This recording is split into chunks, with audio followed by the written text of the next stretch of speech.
Sur Facebook, on est amis avec tout le monde, des collègues, des vieilles connaissances, des amis d'enfance, etc.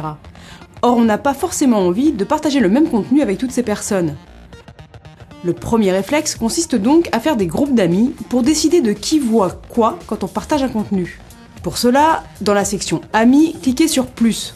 On arrive sur la liste des groupes existants par défaut.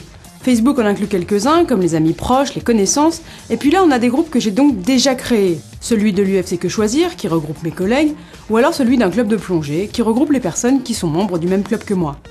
Pour en créer une nouvelle, eh bien c'est tout simple. On clique sur Créer une liste, on lui donne un nom, et puis on choisit ses membres.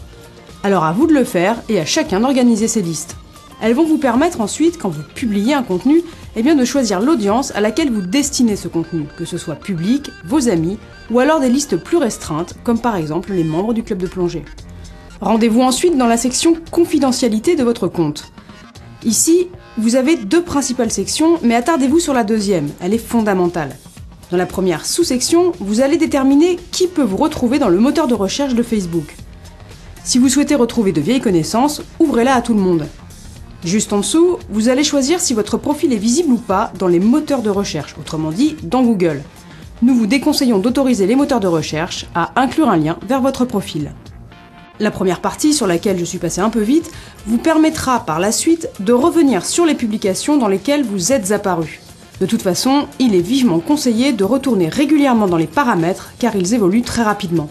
Allons maintenant dans votre journal, c'est-à-dire votre page Facebook, votre timeline, celle qui concentre votre activité sur le réseau social. C'est ici, et donc sur cette page, que les gens vont tomber s'ils vous cherchent dans le moteur de recherche de Facebook, en haut de la page. Vous pouvez donner un nombre de renseignements impressionnants.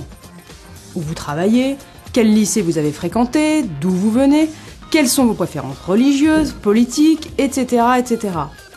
Nous vous conseillons de limiter ces informations à celles que vous jugez utiles, le moins étant a priori le mieux.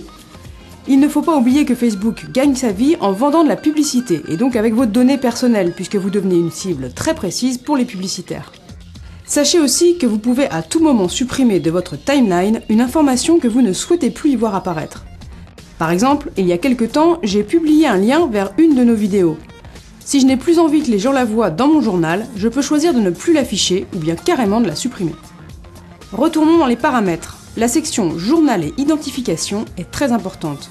C'est ici que vous déterminez qui a le droit de publier dans votre journal, autrement dit de vous envoyer un message public puisque tout le monde y aura accès. Et c'est ici aussi que vous allez activer l'examen des publications. C'est-à-dire que vous serez alerté quand vous êtes identifié dans un contenu mis en ligne par quelqu'un d'autre. Il faut donc activer l'examen du journal. Dans la deuxième section, vous allez paramétrer non pas qui peut ajouter du contenu, mais qui peut voir les contenus de votre journal. Vous avez la possibilité ici d'aller un peu finement dans la sélection de l'audience de votre propre page. Attardez-vous aussi sur la troisième section. C'est un peu plus complexe, mais elle va vous permettre par exemple de valider votre identification dans les contenus publiés par d'autres. Évidemment, nous vous conseillons d'aller examiner chaque contenu vous concernant. Le bon paramétrage de votre compte passe aussi par la section Applications. Sur Facebook, on peut aussi partager son activité, par exemple la musique qu'on écoute ou bien les jeux auxquels on est en train de jouer. Utiliser ces fonctions de partage implique d'avoir activé sa plateforme, autrement dit d'avoir ouvert les vannes de son compte aux autres applications, celles qui sont compatibles avec Facebook. Vous pouvez désactiver cette plateforme si vous n'utilisez aucune application. En revanche, si vous choisissez de l'activer, vous pouvez choisir ce que vont voir vos contacts lorsqu'ils vous voient à travers ces applications. Évidemment, nous vous conseillons de tout décocher. Comme ça, vous jouerez en ligne, mais vous jouerez discret. Dans la rubrique Personnalisation instantanée, vous tombez sur une liste de sites web comme Bing ou TripAdvisor avec lesquels Facebook a passé un accord commercial.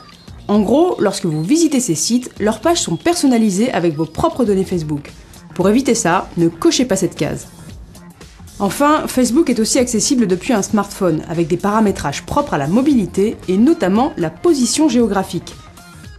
Sur un iPhone ou sur un BlackBerry, on peut choisir ou non d'autoriser Facebook à nous localiser. Mais avec Android, c'est impossible. Dans le système de Google, Facebook exige de connaître à tout moment notre position.